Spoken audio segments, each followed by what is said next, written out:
have a few updates this morning. We're going to have Mayor Dyer speak first, Chief Mina, Sheriff Demings will speak, and then Danny Banks with FDLE and Ron Harper with the FBI. They'll take a few questions afterward and answer what they can, but then we'll continue to provide updates as the day goes on.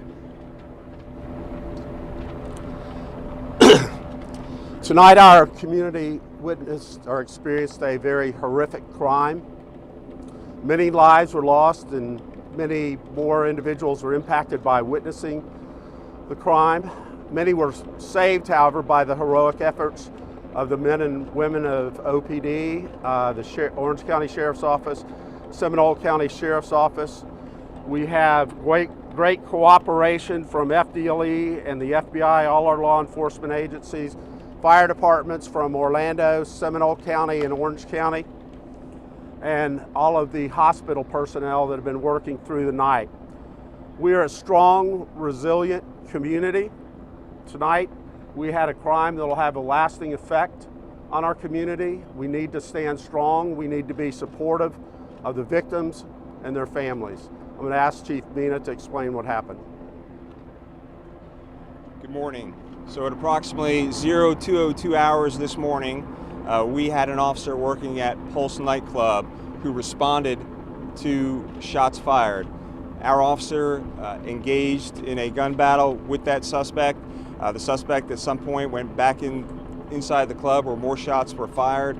This did turn into a hostage situation. From there, obviously multiple officers from various agencies responded. SWAT team responded. At approximately 0500 hours this morning, the decision was made to rescue hostages that were in there. Our SWAT officers exchanged gunfire with the suspect. The suspect is dead. He appeared to be carrying a rifle, an assault type rifle, and a handgun, and had some type of device on him. That's what we're doing right now, checking the area for devices. There are multiple people that are dead inside. I don't want to give anyone a number right now, but multiple people are dead inside Pulse nightclub, and at least 42 people have been transported to various hospitals around. So do not have an exact count. Obviously our condolences go out to the friends and family. We're going to continue to work with the FBI and the Florida Department of Law Enforcement and the Orange County Sheriff's Office on this joint investigation. And at this time I'll turn it over to the Sheriff. Thank you, Chief. While this certainly is a tragedy for our community, I will reiterate what Mayor Dyer said, that this community is resilient, and this is a time in which we all should come together. The Orange County Sheriff's Office responded along with the Orlando Police Department to the initial incident. There were deputy sheriffs involved with the Orlando police personnel on the initial entry just after 2 a.m. this morning. In addition to that, members of my hazardous device team responded and have been engaged in helping to secure the scene as well. We have had as many as about 100 of my personnel who have been actively engaged in this incident. I will also reiterate that this is a collaborative effort between our federal, state, and local law enforcement authorities. At this time, the Central Florida Intelligence Exchange Center has been activated. That is our intelligence sharing consortium for this region. We will be working along with the FBI as well as the other law enforcement agencies as this investigation continues. Again, what I would say to our community is that if you are aware of any of the activities that may have led up to this horrific scene, to share that information with your local law enforcement authorities. As we move forward, we will make every effort that we can to ensure that this community remains a safe and secure community. We have that commitment from all of the local law enforcement agencies. We have multiple sheriff's offices and police agencies who have committed to work to that endeavor.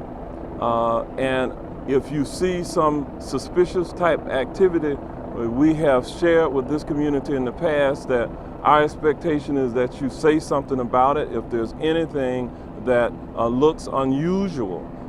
At this point, this is an incident, as I see it, that we can certainly classify as a domestic terror incident. At this point, I believe the next speaker is going to be the supervisory agent in charge of the regional Florida Department of Law Enforcement Officer Danny Banks. Thank you, Sheriff. I'll reiterate a couple of things that were already said, but importantly, I know one of the most important questions for the state and even nationally is, do we consider this an act of terrorism? Absolutely, we are investigating this from all parties' perspective as an act of terrorism. Anytime that we have potentially dozens of victims in any of our communities, then I think we can qualify that as a terrorist activity.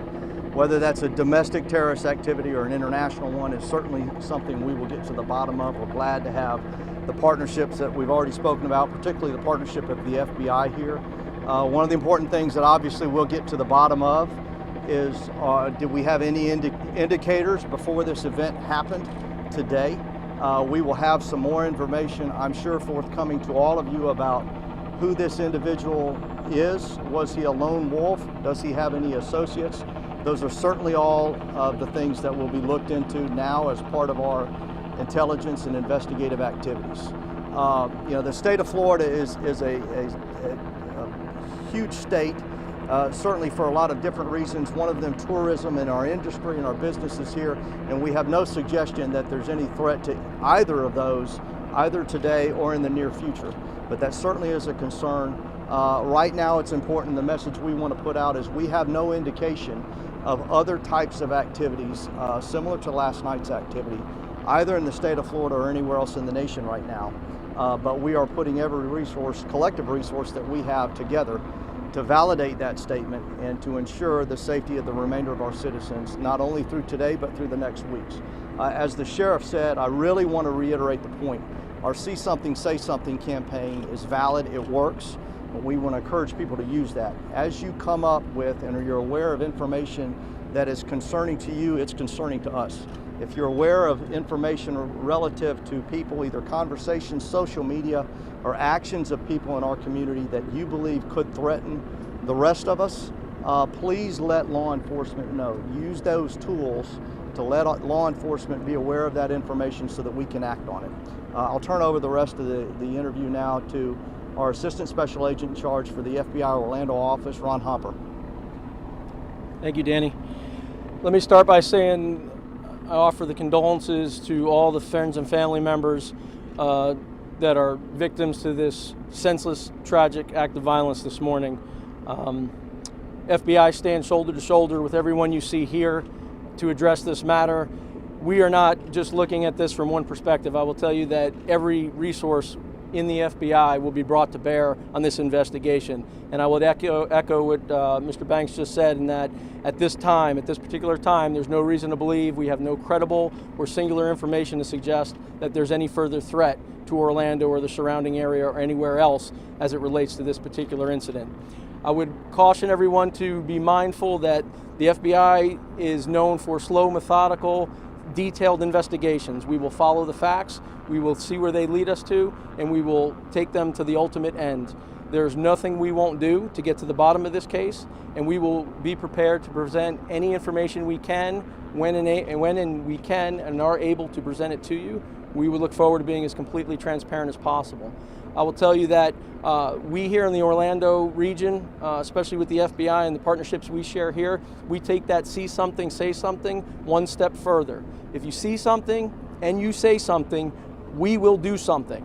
So if you have some information, no matter how small you may think it may be, that would relate back to today's events, please share it with us. And I would urge you to call the 1-800-CALL-FBI public access line. We have phones standing by to take any type of lead or information whatsoever. We're conducting countless interviews, and you will be seeing a huge presence from the FBI in the coming days to resolve this matter. Thank you. Before questions, I did want to add a few more things. There were at least 9 officers that were involved in the shooting of the suspect. One of our officers was injured. It appears his Kevlar helmet saved his life. So he has a injury to his eye, but it looks like the bullet did hit his Kevlar helmet. So 9 officers involved in the shooting and 1 officer injured, but not that seriously. So it looks like that Kevlar helmet saved his life. So I think we'll take questions now. What do you know about the gun? Do you know anything at this point? We're going to turn everything about the gunman over to the FBI. Chief, you said multiple injuries. Can you give us like 10, dozens? We've heard the number 20. Yeah, that's we're looking probably in the range of 20, but we don't want to give you an exact figure. Like I said, multiple people transported to the hospital. Unfortunately, there are people. We're trying to clear that the Pulse nightclub of all of any devices. We did find a device on the suspect himself and possibly his car, so we're trying to clear all that. And unfortunately, there are some people who have succumbed to gunshot wounds, maybe around 20 inside of the nightclub. Can you go into a little bit more detail about your timeline once you were able to stop the suspect and get in there? I know that you had some of the surviving victims off being interviewed. Absolutely. So again, 0-200 hours. Our officer who's working extra duty there responds to the shots fired. He and then 2 other officers exchanged gunfire with the suspect. This developed into a hostage situation. So right about a little after 5 this morning, we made the decision to go in and rescue. We were being contacted by people in the bathroom nearby, at least 15 people that were in a separate area, and our biggest concern was future loss of life. We wanted to save those people, so we did an entry and exchanged gunfire with the suspect again after some explosive devices were used, as well as our Bearcat was used to get through the wall. And from there, we exchanged gunfire with the suspect, and he was dead at that scene. But officers did a great job. SWAT team did a great job. There were at least 30 people who were saved during that rescue. Do you have any reason to think that there's a connection to radical Islamic terrorism? I would say at this time we're looking into all angles right now. We do have suggestions that that individual may have gleanings towards that particular ideology, but right now we can't say definitively, so we're still running everything to ground. What about the fact that it was a gay nightclub? Any indications that it was an act against? From what we know so far, we don't know that had any specific impact on the actions taken this evening. Not yet. Can you clarify? You said about 42 were taken to the hospital, and there are approximately 20 dead inside the nightclub? Yeah, about 42 taken to 3 area hospitals and approximately 20 dead inside the club. I don't want to give you an exact number until we have that. What ideology did you just refer to that you said? The question was if it was tied to any type of terrorist activity or Islamic State activity, and we're always looking for any tie in any mass shooting situation such as this. Chief, any relation to the shooting that we saw on Friday, because he was heavily armed as well, or no? Absolutely not. There's no indication that this was related to the Christina Grimmie case. Tell us about the Bearcat. Sheriff, the shooting shot began inside, or did it start outside and went inside? Right at the entrance, we believe. Yeah, it's all part of the investigation. Did the suspect shoot himself, or was it one of your officers? Our officers shot the suspect. Is there still a bomb threat right now? We're checking the area. There were some devices found, unknown if those are real or not. So the Orange County explosive team is checking for devices right now. Can you characterize the shooter? Can you characterize the shooter? Is this somebody who just came here to randomly shoot at people, or was he organized and well prepared for what he planned to do? It appears he was organized and well prepared. Is he from our area? Description of the shooter. I don't have the exact description right now. Is he local? He's not from this area. Is he a U.S. citizen, or is he from the United States, or what do you know? Can't comment on whether he's a U.S. citizen or not at this time because we're still trying to positively identify him as the suspect. And what makes you think he might have like terrorist leanings, or what you just said? We're looking into all leads right now. We don't leave any stone unturned, so I said there's a possibility. We will look at everything. Was there any shots fired near Aura? Steve's parents were saying they heard something. Yeah, there was a report of shots fired near RMC that turned out to be not true. There was some type of disturbance related to all the people who were responding, but that was taken care of pretty quickly, but no shots fired at RMC. What about witness accounts of the second shooter? No witness accounts of second shooters that we're aware of. Can you talk about that initial incident with your officer? You said there was an officer that was at the club. Can you talk about that initial interaction between your officer and the gun? Right, so the officer was working extra duty in full uniform at the nightclub. At about 0200 hours, he responded to gunfire, and at that point engaged in a gun battle with the suspect, unknown if he hit the suspect with that time. Two other officers were nearby and also engaged the suspect as well. And like I said, we don't know if he was hit during that exchange, but that did turn into a hostage situation. And obviously the SWAT team, multiple agencies responded. Do you have any indication of whether the gunman continued to shoot people inside after he went back in the second time? That's all part of the investigation. How many hostages were there? Unknown at this time. We had indications that were approximately 320 people total in the club when it was open tonight. Like I said, we rescued about 30 people. About 42 people were transported to area hospitals. Can you take us through just one more time how you guys move in that type of situation? Absolutely. So we were getting contacted by multiple people from within inside the club who were alive and in a separate part of the club. So we made the decision to do an explosive entry on the outside of the club to get to those people. We also used the armored vehicle to help defeat that wall, and from there we were able to rescue people, and our SWAT team at that time encountered the suspect somewhere in that area near one of the doorway entrances and shot and killed him. And that was the noise we heard. Yeah, the noises that you heard when you're out here were two distractionary devices. Yeah. Did that burst the door, the wall open? Well, many times SWAT team members use distractionary devices just for that, to distract the suspect to gain that advantage. We'll take 2 more questions. Do you know what the condition is of the 42 that are hospitalized right now? Are they critical? Yeah, all being treated for gunshot wounds. I can't give the exact conditions. What about the device? I know you said that there was a possible bomb threat. Were you at all concerned about shooting someone who possibly had a bomb? Well, our officers, SWAT officers, highly trained for that situation, but we take all that into account. Thank you. Chief, there's a number of agencies here now. What is the very next step for all of these agencies going forward? Well, obviously, we're all going to work together to investigate this from start to finish. The FBI will be the lead investigative agency for this incident. Florida Department of Law Enforcement will assist with the actual officer-involved shooting portion of the case. You've said device several times. Can we say a bomb? Oh, no, we just know that he has something on him that is, we'll say, suspicious device at this time, so we're trying to verify that. Okay, we'll plan for the next update to be at 9:30, but we'll keep you guys updated and plan. And it'll be here? Yes. Thank you.